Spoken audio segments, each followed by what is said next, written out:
Hello friend. आज की इस वीडियो में पढ़ेंगे हम एपिडिडी माइटिस होता क्या। ठीक है, इसकी एटियोलॉजी क्या क्या हो सकती है, रिस्क फैक्टर कौन से रहते हैं और साइन सिम्टम और इसका मैनेजमेंट हम कैसे करते हैं, इन सब के बारे में आज हम इस वीडियो में डिस्कस करेंगे। सबसे पहले हम देखते हैं एपिडिडी माइटिस होता क्या है। माइटिस होता क्या है? It is an infection of epidermis that usually result from an infected prostate और यूरिनरी ट्रैक। एपिडेमिस क्या होता है? ये एक ट्यूब होता है। ठीक, एक ट्यूब लाइक स्ट्रक्चर होता है जो क्या होता है, स्पर्म को स्टोर करता है और ट्रांसपोर्ट करता है। ठीक है, टेस्टिस से वास्ट डिफरेंस तक। ठीक है, ये एक ट्रांसपोर्टर की तरह भी काम करता है और स्पर्म को स्टोर भी करता है। ठीक, एपिडेमिस का जो होता है, यहाँ पर क्या होता है, अगर इन्फ्लामेशन हो जाता है या फिर इन्फेक्शन होता है, उस कंडीशन को बोलते हैं हम एपिडिडमाइटिस बोलते हैं। नेक्स्ट बात करते हैं इसके कॉजेज के बारे में। ठीक है, इसके कॉजेज कौन कौन से हो सकते हैं? तो फर्स्ट गोनोरिया। ठीक, गोनोरिया क्या होता है? एक सेक्सुअली ट्रांसमिटेड डिसीज होता है। अगर ये पर्सन को हुआ है तो ये भी कॉज कर सकता है। ठीक है, एपिडिमाइटिस को।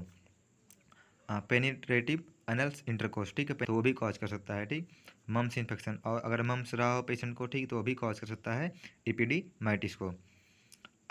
नेक्स्ट है जीआई ऑर्गेनिज्म। ठीक, जीआई ऑर्गेनिज्म जैसे कि इस्चेरिचिया कोलाई। ठीक, मतलब इन चीज़ को इकोलाई भी बोलते हैं। ठीक, तो अगर ये भी कॉज कर सकता है किसको?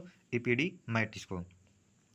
टीबी, ठीक, और सिफिलिक्स। ठीक, सिफिलिक्स ये भी एक सेक्सुअल ट्रांसमिटेड डिसीज होता है। ठीक, तो अगर ये सब हुआ पेशेंट को, इन सब से क्या होता है, एक तरीके से ये कॉज कर सकते हैं। ठीक है, किसको? एपिडिमाइटिस को। अगर ये इन सब के कांटेक्ट में आता है पेशेंट, या इसको रहा हो पेशेंट को, ठीक है, जैसे कि टीबी रहा हो, सिफिलिक्स रहा हो, ठीक है, या फिर मम्स उसको हुआ, तो ये सब कॉज कर सकते हैं। ठीक है, इन्फेक्शन को।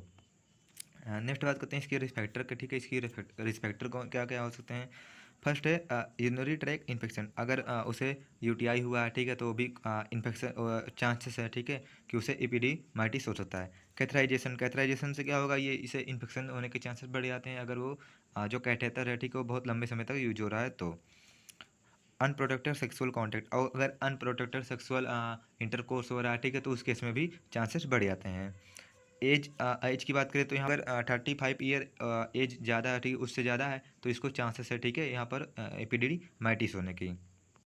मीन्स उसके जो एपिडेमिस है, ठीक है, उसमें इन्फेक्शन होने के चांसेस इसमें ज़्यादा रहता है। ये रिस्पेक्टर हो सकता है।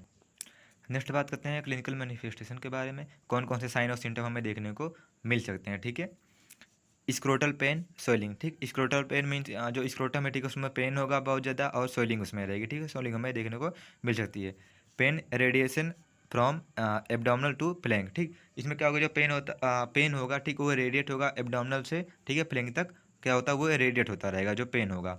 स्क्रोटल एरिदमा और टेंडरनेस। ठीक, या तो स्क्रोटल एरिदमा मीन्स उसमें रेडनेस हो सकता है, ठीक, स्क्रोटम में, या फिर वहाँ पर टेंडरनेस वहाँ पर हो सकता है स्क्रोटम में।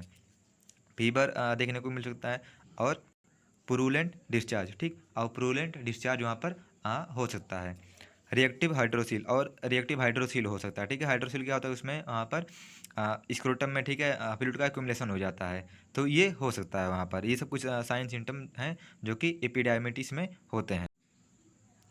नेक्स्ट है diagnostic evaluation, history collection and physical examination हम पेशेंट का कर सकते हैं। मीन्स उसमें हिस्ट्री कलेक्शन ले सकते हैं पेशेंट का, ठीक, कि उसका कोई पास्ट में कोई डिसीज़ तो नहीं रहा हो, ठीक है, कोई सेक्सुअल ट्रांसमिटेड डिसीज़ तो नहीं रही हो उसको, या फिर कोई और दिक्कत रही हो। ठीक, तो इन सब के बारे में हम उसको आप पता लगा सकते हैं।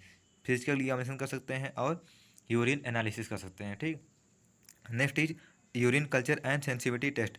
यूरिन कल्चर और सेंसिटिविटी टेस्ट कर सकते हैं, जिससे क्या होगा, कोई अगर एंटीजन वहाँ पर प्रेजेंट होगा तो हमें पता चल जाएगा किसी बैक्टीरिया फिर वायरस की वजह से हुआ, अगर हुआ होगा तो। डॉपलर अल्ट्रासाउंड, डॉपलर अल्ट्रासाउंड क्या होता है, इसमें क्या होता है, जो ब्लड फ्लो हो रहा है, ठीक है, वो भी हम दे सकते हैं इमेज के साथ साथ। तो यहाँ पर हम एपिडेमिस का, ठीक है, जो ब्लड फ्लो है, ठीक है, वहाँ पर हम दे सकते हैं कि अगर वहाँ पर ब्लड फ्लो जो है वो बहुत इंक्रीज रहता है, ठीक है, तो ये कन्फर्म टेस्ट होता है कि ठीक वहाँ पर इन्फ्लामेशन हुआ है, वहाँ पर इन्फेक्शन प्रेजेंट है। नेक्स्ट बात करते हैं मैनेजमेंट का। ठीक है, एंटीबायोटिक एजिथ्रोमाइसिन सिफिक्जिम। ठीक, वहाँ पर हम एंटीबायोटिक प्रोवाइड कर सकते हैं अगर वहाँ पर इन्फेक्शन प्रेजेंट है, ठीक है, जैसे कि अगर वो माइक्रोब्स की वजह से हुआ है तो। जैसे कि हम उसमें जो मेडिसिन देते हैं वो है, ठीक है, एजिथ्रोमाइसिन दे सकते हैं और सिफिक्जिम। ठीक है, ये दोनों एंटीबायोटिक होती हैं, ये दोनों हम एंटीबायोटिक उसको दे सकते हैं, ठीक है, ट्रीट करने के लिए। एंटी इन्फ्लामेटरी ड्रग दे सकते हैं हम वहाँ पर इन्फ्लामेशन को कम करने के लिए। प्रोवाइड बेड रेस्ट, ठीक, और हम वहाँ पर बेड रेस्ट प्रोवाइड करेंगे पेशेंट को। सर्जिकल की बात करें तो सर्जिकल में होता है एपिडीमोक्टोमी, ठीक। इसमें क्या होता है, जो एपिडेमिस होता है, ठीक, वहाँ पर जहाँ पर इन्फ्लामेशन हुआ होता है वहाँ पर उस एरिया को हम रिमूव कर देते हैं, ठीक। जिससे क्या होता है वो प्रॉपर तरीके से फिर से फंक्शन करने लगता है। प्रोवाइड बेड साइड, ठीक,